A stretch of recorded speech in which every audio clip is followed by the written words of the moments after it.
Assalamualaikum warahmatullahi wabarakatuh.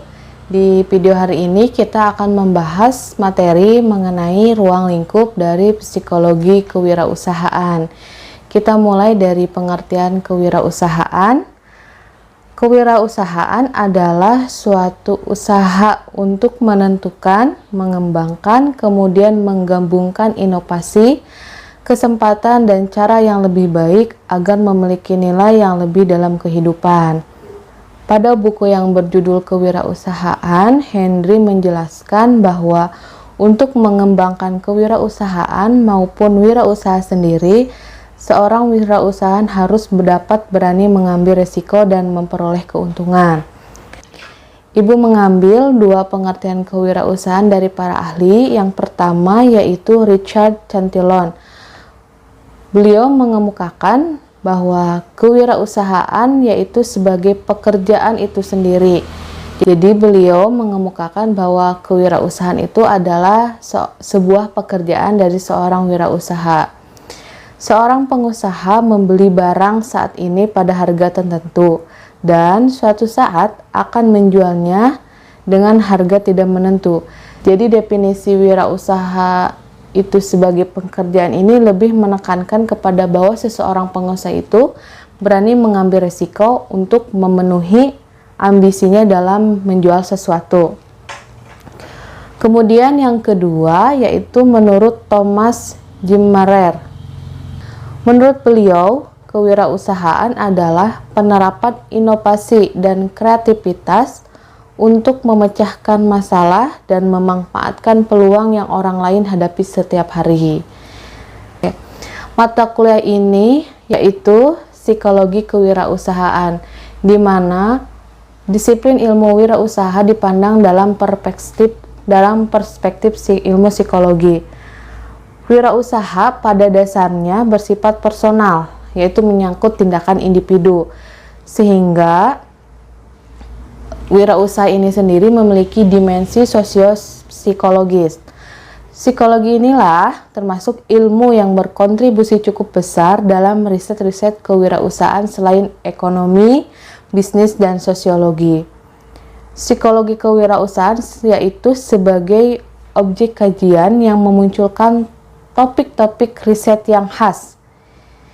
Ini berkenaan dengan konsep-konsep psikologi, yaitu untuk memahami kepribadian seseorang dan peran seseorang usahawan dalam pemanfaatan konsep-konsep untuk mendukung aktivitasnya dalam melakukan wirausaha tadi. Dalam setiap fase perkembangannya, yaitu sebelum peluncuran bisnis dan pada fase identifikasi kesempatan, biasanya wirausaha melakukan penelitian usaha apa yang akan dia lakukan dan market apa yang akan dia tuju. Sehingga dua aktivitas ini memerlukan pandangan atau perspektif dari ilmu psikologi. Psikologi kewirausahaan sebagai objek kajian. Jadi ilmu ini tuh memunculkan ide-ide yang khas, di mana ilmu psikologi ini diperlukan untuk seorang wirausaha ketika beliau itu akan memulai membuka usaha. Dimulai dari usaha apa yang akan beliau lakukan, mangsa pasar mana yang akan beliau tuju, dan yang terakhir penyerapan sumber daya manusia. Nah, untuk menjalankan tiga aktivitas tadi, seorang wirausaha penting memiliki atau penting memahami ilmu psikologi, sehingga manajemen bisnis yang sudah beliau rancang akan berjalan sesuai tujuan perusahaan. Selanjutnya, apa saja yang menjadi ruang lingkup dari psikologi kewirausahaan ini? Kewirausahaan atau nama lainnya entrepreneurship sudah menjadi kajian ilmu psikologi sejak tahun 1930-an. Objek penelitian mereka meliputi karakteristik atau perbedaan individu yang berkontribusi terhadap entrepreneurship. Pada periode 1980 sampai 2005, fokus penelitian entrepreneurship cenderung pada pendekatan ekonomi dan teori strategis. Kemudian di periode selanjutnya, yaitu dari tahun 2007 sampai sekarang, ilmuwan menekankan kembali pentingnya faktor-faktor psikologis dalam aspek entrepreneurship karena pada dasarnya entrepreneurship adalah aktivitas personal. Selanjutnya yaitu kontribusi psikologi dalam mengkaji dan memahami kewirausahaan. Kontribusi ilmu psikologi dalam bidang entrepreneurship menyatakan bahwa pada dasarnya entrepreneurship merupakan aktivitas personal. Dalam konteks ini, ilmu psikologi yang tujuannya untuk memahami dan menjelaskan persepsi, kognisi, emosi, motivasi, dan tingkah laku individu dapat memberikan kontribusi yang besar untuk mengkaji dan meneliti bidang kewirausahaan. Saat ini, penelitian-penelitian tentang entrepreneurship banyak dipengaruhi dan menggunakan variabel-variabel psikologis. Yang pertama, terdapat bukti dan temuan bahwa karakteristik kepribadian memainkan peranan dalam entrepreneurship. Kedua, semakin banyak para ilmuwan psikologi yang melakukan penelitian empiris di bidang entrepreneurship. Dan yang terakhir, kajian dari perspektif psikologi dapat menjelaskan variabel-variabel psikologis yang berkontribusi terhadap sukses tidaknya kewirausahaan. Perkembangan dari ilmu psikologi kewirausahaan yaitu mulai berkembang di tahun 1930-an, di mana pada saat itu sudah banyak para ahli untuk meneliti kajian ini. Kajian ini pada masa itu hanya cukup meliputi karakteristik atau perbedaan. Jadi objek penelitian mereka itu cuman meliputi karakteristik atau perbedaan individu dalam berkontribusi terhadap entrepreneurship. Kenapa yang menjadi fokus kajiannya individu? Sebab tadi sudah Ibu jelaskan bahwa wirausaha ini atau entrepreneurship ini yaitu merupakan aktivitas personal atau perilaku seseorang, perilaku satu orang, bukan kelompok, bukan tim. Sehingga pada saat itu para peneliti melakukan penelitian itu hanya berfokus pada karakteristik manusia atau karakteristik individu. Di video sebelumnya sudah Ibu jelaskan bahwa individu itu bersifat unik atau berbeda dengan yang lainnya. Setiap orang dalam memahami atau dalam menjalankan wirausaha akan berbeda dengan yang lain. Jadi antara satu orang dengan orang yang lain itu berbeda. Jadi itu yang menjadi objek kajian para peneliti pada masa itu. Periode kedua yaitu 1980 sampai 2005. Ini sudah mulai berkembang. Jadi fokus penelitian entrepreneurship ini sudah mulai melakukan pendekatan ekonomi melalui pendekatan ekonomi dan teori strategis. Karena pada dasarnya kewirausahaan ini itu pasti selalu berdampingan dengan ekonomi, selalu berdampingan dengan aktivitas bisnis, sehingga untuk melakukan penelitian di bidang entrepreneurship ini perlu ditinjau dari kacamata ilmu ekonomi dan kacamata ilmu bisnis. Jadi dua periode ini dan periode ketiga yaitu tahun 2007 sampai sekarang, para ilmuwan menekankan kembali pentingnya faktor-faktor psikologis dalam aspek entrepreneurship. Karena pada dasarnya entrepreneurship itu ya tadi aktivitas sosial, aktivitas personal maksudnya. Jadi ilmu psikologis itu kan, ilmu psikologi itu adalah ilmu untuk mempelajari perilaku seseorang. Disandingkan dengan ilmu kewirausahaan yaitu aktivitas bisnis. Jadi maksudnya psikologi kewirausahaan ini nanti fokusnya yaitu objek kajiannya adalah bagaimana perilaku seseorang dalam melakukan aktivitas wirausaha. Jadi perilaku seseorang ini yang nanti akan menjadi objek kajian kita sampai akhir, sebab nantinya ada seseorang yang cenderung mendukung wirausaha ini, ada seseorang yang cenderung tidak mendukung, dan ada seseorang yang netral terhadap ilmu ini.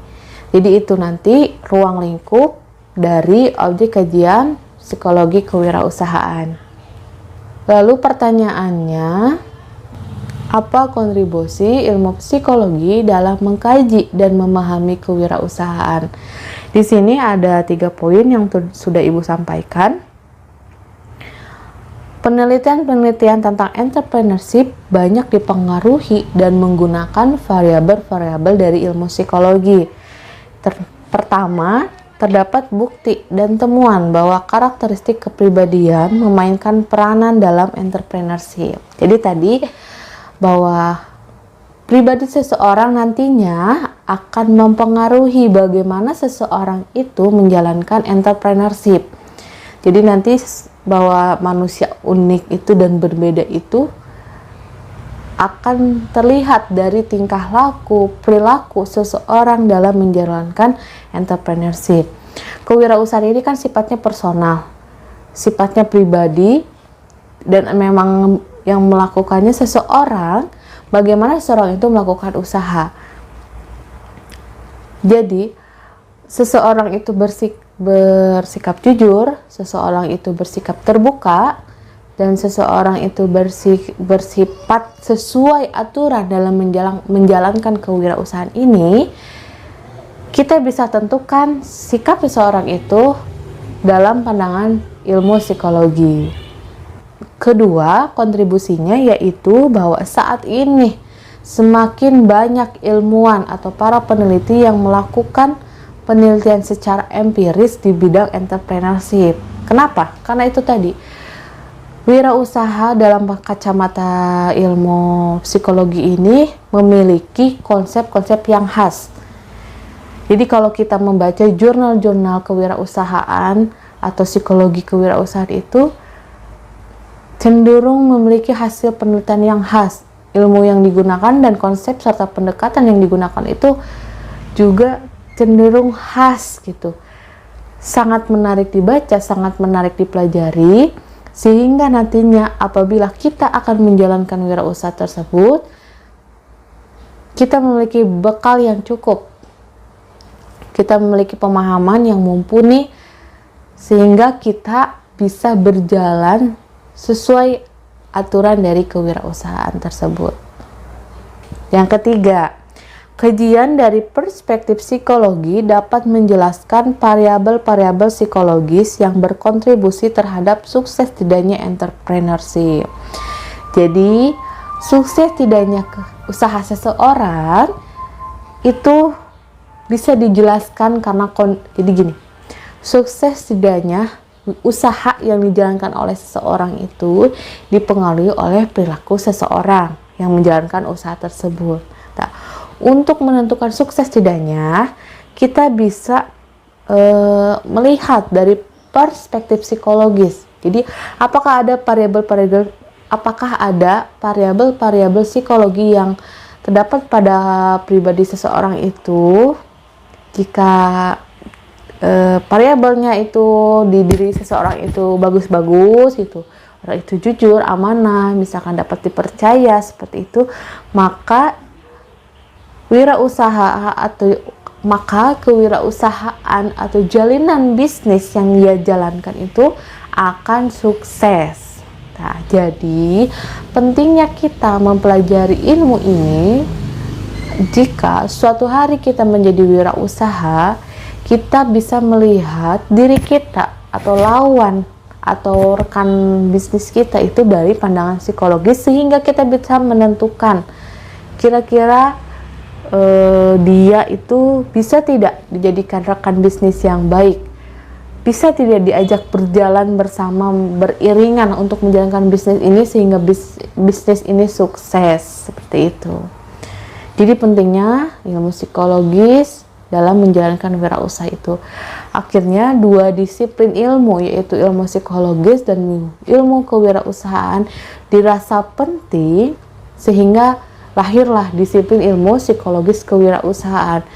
Dan ini merupakan disiplin ilmu yang cukup tren, jadi objek kajian peneliti di tahun 2007 sampai sekarang pun masih menjadi objek kajian yang menarik bagi para peneliti untuk meneliti di bidang ini. Mungkin itu saja materi hari ini. Terima kasih atas perhatiannya. Mohon maaf atas kekurangannya. Wallahu muwaffiq ila aqwamit thoriq. Wassalamualaikum warahmatullahi wabarakatuh.